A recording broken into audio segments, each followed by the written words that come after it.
Thank you, Jeff. This week we've been taking a close look at houselessness in the Kansas City area. This week I introduce you to those experiencing it and the housing providers who are working to find some solutions. But there's another angle to this story.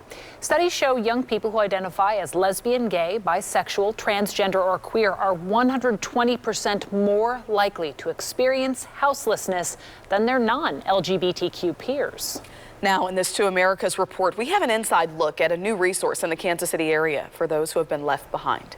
There's a lot of people here that I consider family. For TJ George, Lion House is home.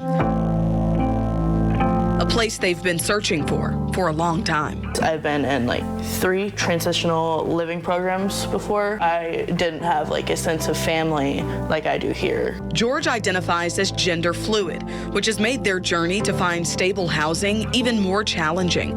It's a story that's all too common in the LGBTQ community. We still have service providers that will screen out folks based on how they identify. We decided to stop fighting other service providers and provide our own space. That's how Lion House was born, the brainchild of Starzette Palmer and Mel Winter. We know that there's power in having a space where you are seen, where you can walk in and see someone who looks like you or identifies similar to how you identify, and that's not often the case with housing providers. We're dramatically overrepresented in the homeless population.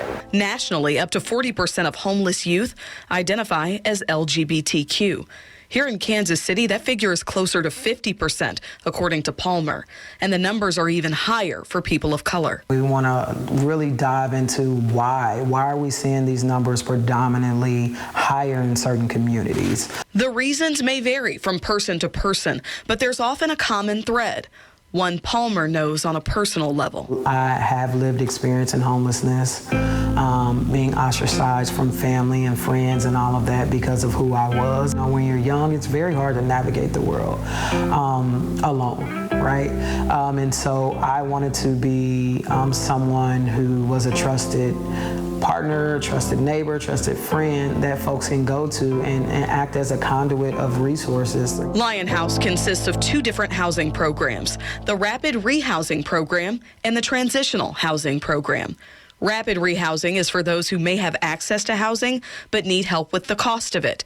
Transitional housing is for those who need a place to stay while they get back on their feet. It was in response to the community's needs for affirming space for LGBTQ individuals. The idea of a housing program centered specifically on the LGBTQ community has not been without pushback, even from those within the housing advocate community. Folks just don't understand. They're like, well, it's exclusive, so why are you here? At the core of the Lion House philosophy is the idea that people experiencing homelessness should be included in finding solutions. You know, you can't have an organization where folks are making decisions for communities that they don't identify with without having those people there. And they follow that philosophy with their transitional houses, holding weekly house meetings so the residents can voice their concerns and ideas. It's really an opportunity to have those conversations and really learn, like, okay, that didn't work. What would work better? We want them to help mold what the program looks like. Ultimately, empowering people to take control of their own lives. They take the time to talk to us, see what's wrong, fix it, make goals. Seeing the transformation in people when they have someone who believes in them, who trusts them, who understands them. To see that transformation is a beautiful thing. It's more than money can buy. Dia Wall, KSHB 41 News.